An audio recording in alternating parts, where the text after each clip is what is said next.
Upendo cha Afya, na leo tuko na Dr. Ama Kasangala, ni kaimu mkurugenzi msaidizi kitengo cha elimu ya afya kwa umma, na tuko katika Wizara ya Afya, Maendeleo ya Jamii, Jinsia, Wazee na Watoto, Idara ya Kinga, kitengo cha elimu ya afya kwa umma.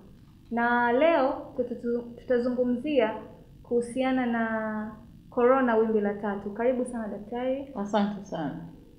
Kwa kwanza tungependa kujua corona wimbi la 3 ni nini hasa, kwa sababu tunajua kuna corona ilikuja mara ya kwanza, mara ya pili, na sasa tumesikia serikali imetangaza corona wimbi la 3. Karibu. Asante sana, ninashukuru sana ndugu mtangazaji.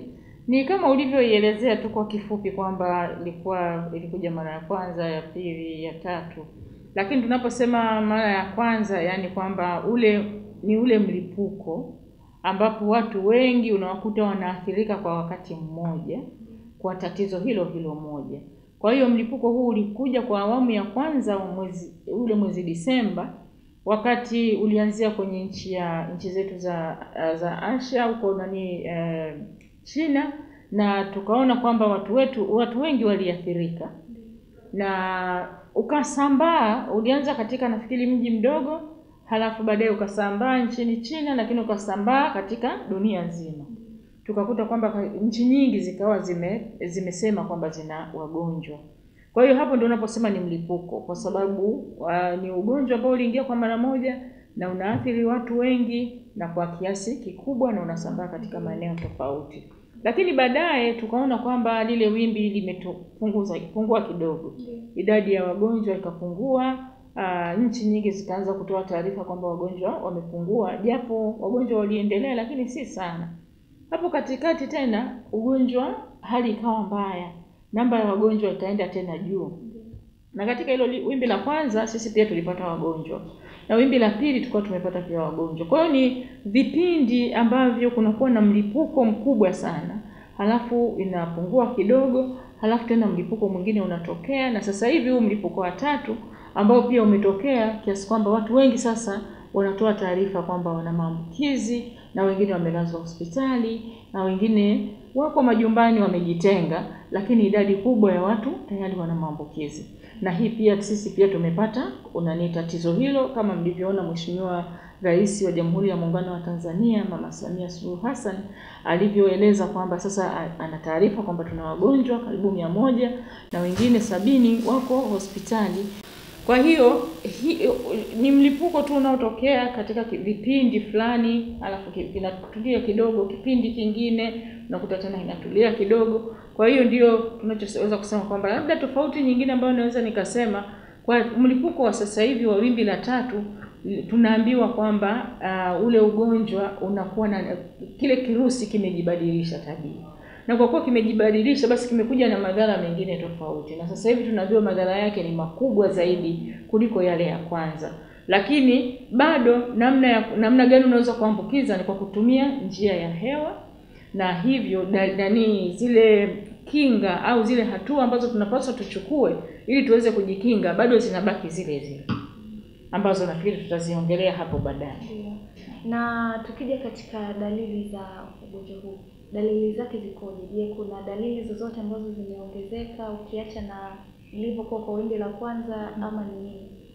Ni kweli kwamba sasa hivi tunaona taarifa katika tafiti wanasema kwamba kuna dalili nyingine ambazo wakati ule tulikuwa hazituzitaji, lakini sasa hivi au wananchi wale waliopata matatizo hawakuzionyesha.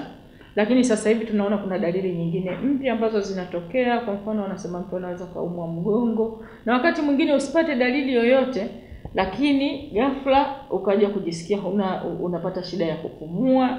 Kwa hiyo kumetokea na mabadiliko pia ya dalili. Lakini dalili moja ambayo ni mbaya sana ni kwamba kwa muda wa kipindi kifupi mtu anapata madhara makubwa, yani unabadilika, afya yako inabadilika ghafla, lakini pia wakati mwingine imesababisha vifo kwa muda mfupi kutegemea na kipindi kile.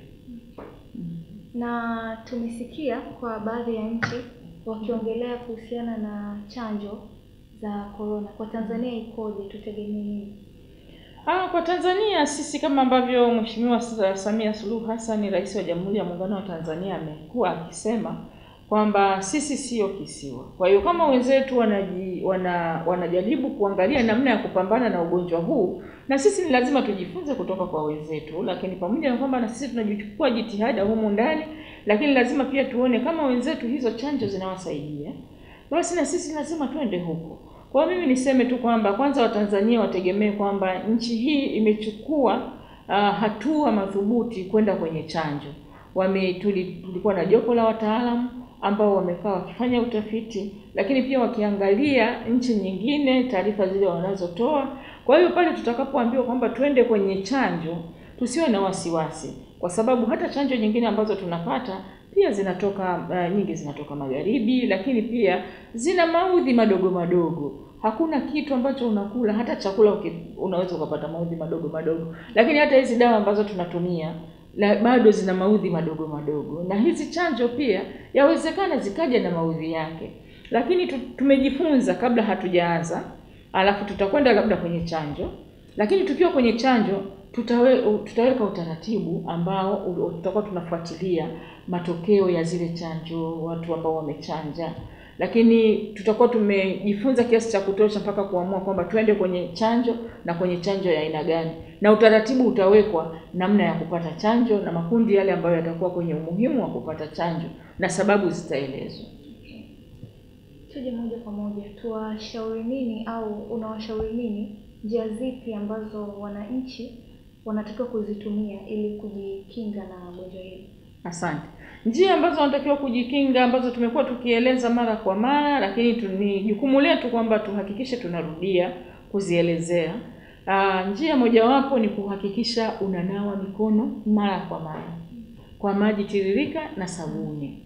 Na unaponawa unatoa maambukizi ambayo inawezekana ukawa umeyapata kwa kugusa mahali kama hivi, au labda kwa kugusa wakati unapofungua vitasa vya milango. Kwa hiyo tuhakikishe kwamba mikono yetu tunapoingia ofisini tunawa maji safi na maji tiririka na sabuni.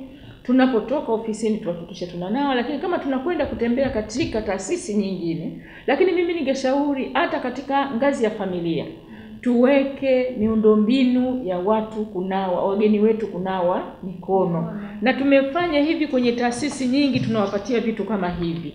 Kwa hiyo hiki ni kipeperushi, hiki na ujumbe mfupi, anakuambia karibu, tafadhali nawa mikono kwa maji tiririka na sabuni. Sasa unaweza kukiweka hata mlangoni kwako tu nyumbani au dukani, kumkumbusha mtu ili akishafika pale anaweza akanawa na mikono. Lakini pia tuna vingine kama hivi ambavyo ni vya kuonyesha kwamba kama umekosa maji basi tumia sanitizer.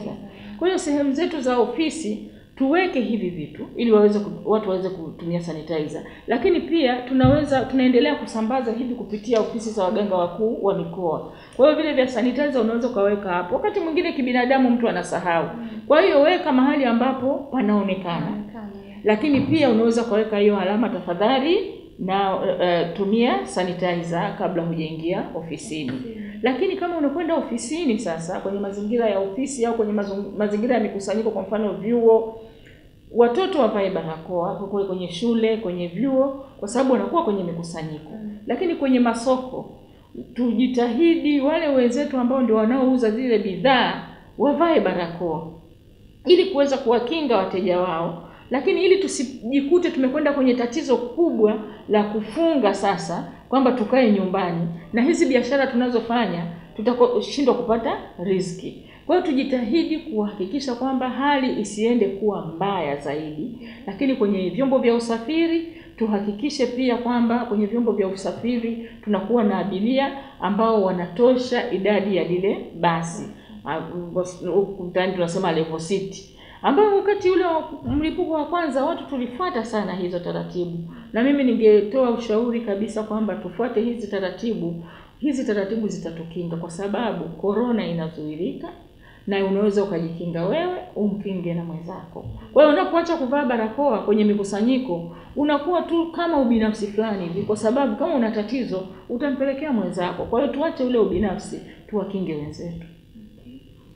Kwa kumalizia, unawashauri nini Watanzania kwa ujumla na serikali na nchi ya Tanzania kwa ujumla dhidi ya corona?